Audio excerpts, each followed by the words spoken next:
Three, two, one.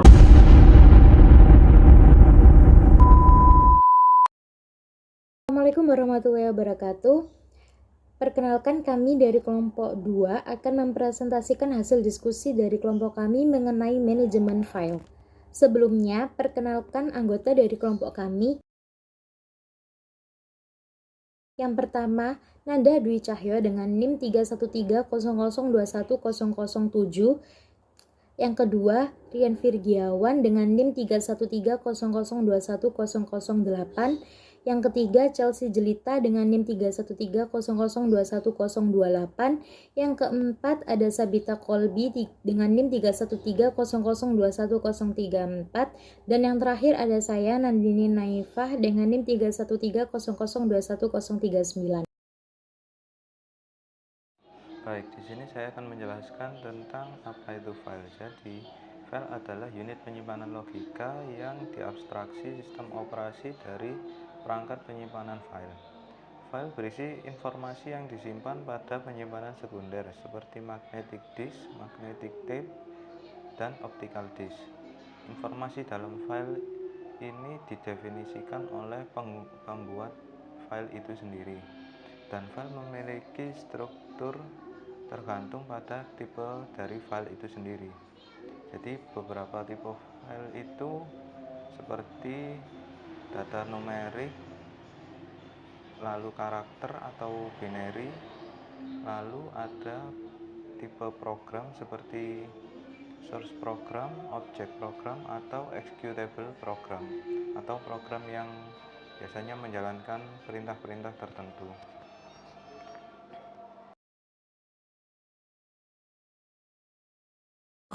Baik, saya akan menjelaskan terkait tipe file, nama, dan ekstensi file. Jadi salah satu pertimbangan penting dalam merancang sistem file dan keseluruhan sistem operasi itu adalah apakah sistem operasi mengenali atau mendukung sistem file. Nah, kalau mengenali atau mendukung sistem file, sistem operasi itu dapat melakukan operasi atau dapat menjalankan file dengan cara yang rasional atau istilahnya tidak error ya. Nah, misalnya user yang mencoba mencetak file executable dapat dicegah oleh sistem operasi karena file adalah program binary. Jadi kalau file yang isinya itu program binary itu sistem operasi mencegah untuk mengexecutable atau mencegah untuk menjalankan sistem operasinya. Nah, teknik yang umum untuk implementasi tipe file adalah memasukkan tipe file sebagai bagian dari nama file. Itu teknik umumnya. Terus ada nama file. Nah, nama file ini dibagi menjadi dua bagian, yaitu nama dan ekstensi atau extension. Setiap file mempunyai atribut pembuat berisi nama dari program yang membuatnya seperti MS Windows atau Microsoft Windows atau Apple Macintosh gitu. Nah, atribut ini diset atau diubah oleh sistem operasi saat menggunakan sistem call create. Nah, sistem call create itu otomatis ya tadi sistem operasi saat membuat file. Nah, bila user membuka file tersebut dengan melakukan double klik pada icon file itu, program dibuat atau ditampilkan secara otomatis. Berarti sistem call create ini membuat filenya itu dapat ditampilkan otomatis itu. Terus ekstensi itu umumnya terdiri atas 3 atau lebih karakter dan terletak di belakang nama file. Jadi ekstensi itu seperti .jpeg, .pdf atau .word. Itu biasanya ekstensi yang kita gunakan sehari-hari. Nah, terus fungsi ekstensi itu sendiri adalah membantu mempermudah sistem untuk mengidentifikasi informasi data. Jenis data dan struktur file. Jenis data dibagi menjadi 5. Yang pertama yaitu file system, sebuah file untuk menjalankan berbagai macam program yang ada. Kedua, file video, berisi tentang video dan ekstensi digunakan biasanya MPG dan MP4. Kemudian yang ketiga ada file dokumen, berisi tentang dokumen yang bisa dibuka kapan saja, tetapi hanya bisa dibuka dengan aplikasi yang berhubungan dengan ekstensinya. Ekstensi yang biasa digunakan seperti doc, PDF, XLS, PPT, dan lain-lain.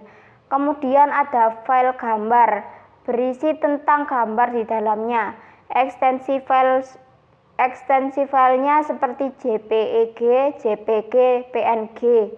Kemudian yang kelima ada file suara, memiliki beberapa ekstensi untuk penyimpanan seperti MP3, WAV, RM, dan lain-lain. Kemudian selanjutnya struktur file. Struktur file sendiri memiliki kegunaan atau fungsi masing-masing. Berikut adalah struktur sebuah file. Yang pertama, urutan byte. Yang memiliki struktur ini, maka sistem operasi tidak tahu mengenai apa saja yang ada di dalam file tersebut. Kedua, file yang dibentuk dengan urutan record dengan panjang berbeda serta penggunaan struktur internal di dalamnya, dan dalam proses ini operasi read akan melakukan pembacaan pada suatu record. Operasi write juga akan melakukan append atau overwrite. Yang ketiga, file yang tercipta akibat pembentukan struktur organisasi dan ukuran setiap record harus sama dengan mengandung field key dalam posisi sama, serta internal sistem disk mempunyai ukuran blok yang ditentukan oleh ukuran sektor. Yang selanjutnya yaitu metode akses. File menyimpan informasi. Bila digunakan, informasi tersebut harus diakses dan dibaca ke memori. Terdapat beberapa cara mengakses informasi pada file, yaitu akses berurutan atau sequential access, dan akses langsung atau direct access atau relative access, dan metode akses lain. Berurutan atau sequential access. Informasi pada file diproses secara berurutan, satu record diakses setelah record yang lain. Metode akses ini berdasarkan model tape dari suatu file yang bekerja dengan peran sequential access atau random access, atau operasi pada akses berurutan terdiri dari read next, write next, reset, no read after last write atau rewrite. Akses langsung atau direct access. Metode akses langsung berdasarkan model disk dari suatu file, memungkinkan acak ke sembarang blok file, memungkinkan blok acak tersebut dibaca atau ditulis. Operasi pada akses langsung terdiri dari read end, write end, position to end, read next, write next, dan rewrite end. Dan yang terakhir ada akses lain berpedoman pada metode direct access. Metode tambahan ini biasanya melibatkan konstruksi indeks untuk file. Indeks seperti indeks pada bagian akhir buku berisi pointer ke blok-blok tertentu. File indeks dapat disimpan di memori. Bila file besar, file indeks juga menjadi terlalu besar untuk disimpan di memori. Salah satu pemecahannya adalah membuat indeks untuk file indeks. File indeks primer berisi pointer ke file indeks sekunder yang menunjuk ke data item aktual. Media penyimpanan. Media penyimpanan merupakan perangkat yang dapat digunakan untuk menyimpan data atau informasi. Media penyimpanan dibedakan menjadi dua macam, yakni media penyimpanan primer dan media penyimpanan sekunder. Media penyimpanan primer adalah media yang dapat diakses secara langsung oleh prosesor. RAM dan ROM adalah contoh dari media primer. Sedangkan media penyimpanan sekunder adalah media yang aksesnya dilakukan melalui perantara media penyimpanan primer. Bentuk dari media penyimpanan ini juga bermacam-macam, seperti hard disk USB flash drive, floppy disk, solid state drive, dan sejenisnya. Sekarang ada juga media penyimpanan online yaitu cloud storage yang sampai saat ini masih banyak digunakan untuk menyimpan data atau file. Kegiatan yang tercakup dalam pengelolaan media penyimpanan ini meliputi A. Pemantauan kapasitas, B. Perluasan kapasitas, C. Migrasi media penyimpanan, D. Backup dan recovery, E. Virtualisasi sistem, dan yang terakhir penghapusan data. Baik, selanjutnya saya akan menjelaskan tentang contoh unit alokasi. Alokasi file berfungsi untuk mengatur penyimpanan. Jika ukuran file kecil, maka ukuran alokasi tetap kecil agar ruang hard disk tidak terbuang. Dan jika memiliki banyak file besar, maka penyimpanan lebih tinggi akan meningkatkan kinerja sistem dan memiliki lebih sedikit blok untuk dicari. Jadi sederhananya seperti ini. Jika kita akan menyimpan banyak file dengan ukuran kecil, maka lebih baik mengatur alokasi file pada ukuran yang kecil juga. Sebaliknya, jika kita menyimpan banyak file dengan ukuran besar, maka lebih baik mengatur unit alokasi file pada ukuran yang besar juga. Hal ini dapat mengurangi blok pada penyimpanan atau hard disk agar file dapat dengan mudah dicari dan meningkatkan kinerja sistem itu sendiri. Namun jika kita biasanya menyimpan banyak file pada ukuran yang beragam, maka disarankan untuk mengatur unit alokasi ini pada ukuran yang default saja. Lalu selanjutnya, contoh dari unit alokasi file ini dapat kita temui pada saat kita ingin memformat penyimpanan kita, baik hard disk ataupun flash disk. Di saat kita memilih menu format, maka akan muncul tampilan di sana ada kapasitas, file system, dan ukuran alokasi unit. Di sini kita dapat mengatur ukuran alokasi unit ini dengan ukuran yang besar atau kecil atau mengikuti ukuran default. Baik, di sini saya akan menjelaskan tentang pengorganisasian file. Organisasi file adalah pengaturan dan dari record secara logika di dalam file yang dihubungkan satu dengan yang lainnya. File dapat diorganisasikan secara urut atau sequential organization atau secara acak atau random organization.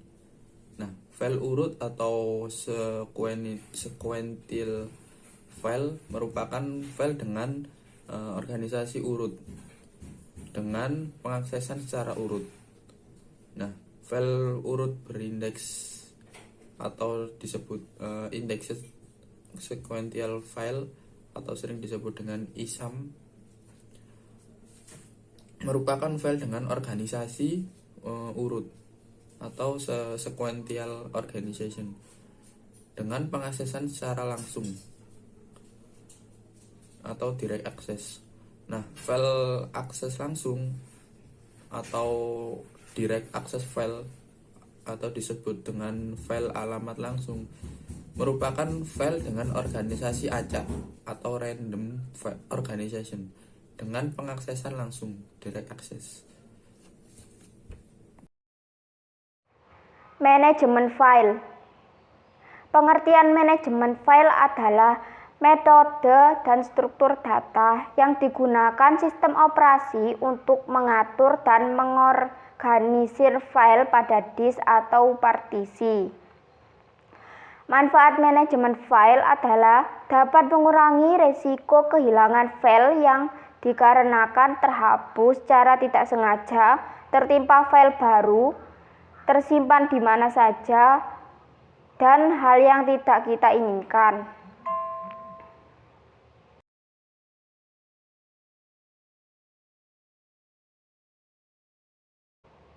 Konsep manajemen file.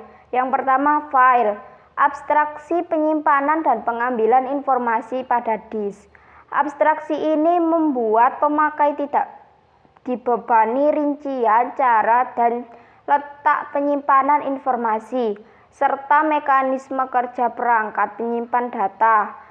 Direktori yang berisi informasi tentang file, di banyak informasi berkaitan dengan penyimpanan. Direktori. Yang kedua adalah direktori.